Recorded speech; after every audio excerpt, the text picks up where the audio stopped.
Good evening. I'm Sophia Arena, Texpatriate staff writer, and this is our Week in Review. By far, the biggest news this week was the back and forth that took place in courts over the constitutionality of HB 2, the omnibus anti-abortion bill famously filibustered by Wendy Davis.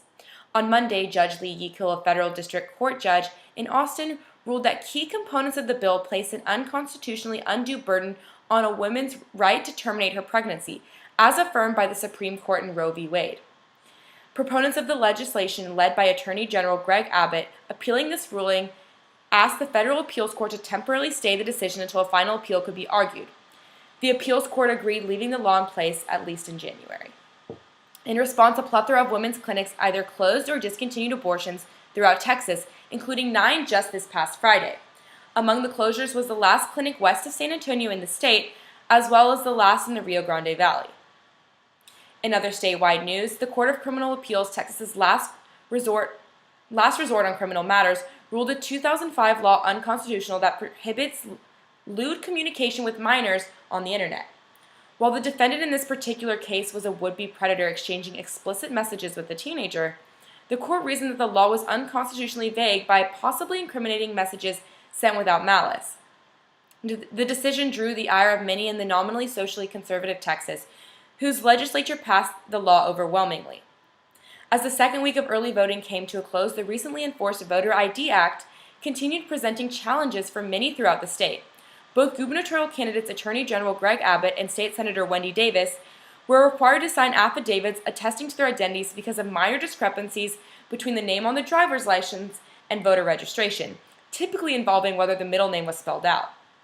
Additionally, the law prevented 9-year-old Jim Wright from voting. Wright, the former Speaker of the United States House of Representatives, was turned away because his driver's license was expired.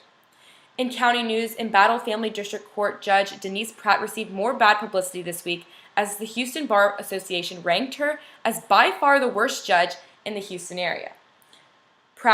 Judge Pratt came under fire last week for allegedly falsifying records and decision dates in major trials.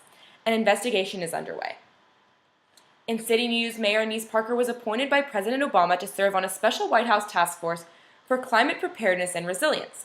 In being appointed, Parker joins other big city mayors and a number of governors. Other than that announcement, the mayoral election took up most of the municipal news for this cycle. Both challenger Ben Hall and Mayor Annise Parker released their final television commercials this week. In Parker's case, it was a positive ad, the first of her campaign, that touts her record-running Houston.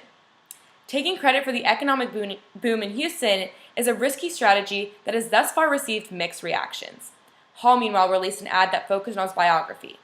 Hall and his wife Sandra take turns addressing the camera and talking about how they met. Speaking of Hall, he received a hefty dose of negative publicity this week after an extremely controversial appearance on the show Houston Matters on NPR. Taking a question from a caller, Hall iterated strong opposition to a comprehensive non-discrimination ordinance that protects LGBT people. In doing so, Hall both made homophobic comments typically only seen by Republican socially conservatives and contradicted statements made earlier in the campaign. Finally, Noah M. Horowitz wrote a featured article this week examining some of the dealings of Ben Hall engaged in both both city attorney and in the years immediately following. Texpatriate had obtained a number of articles from that time.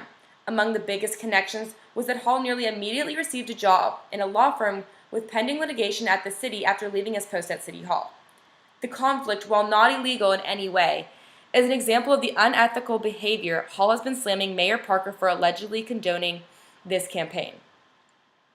With early voting coming to a close, a record 108,000 people voted in the city of Houston, a record in a municipal campaign.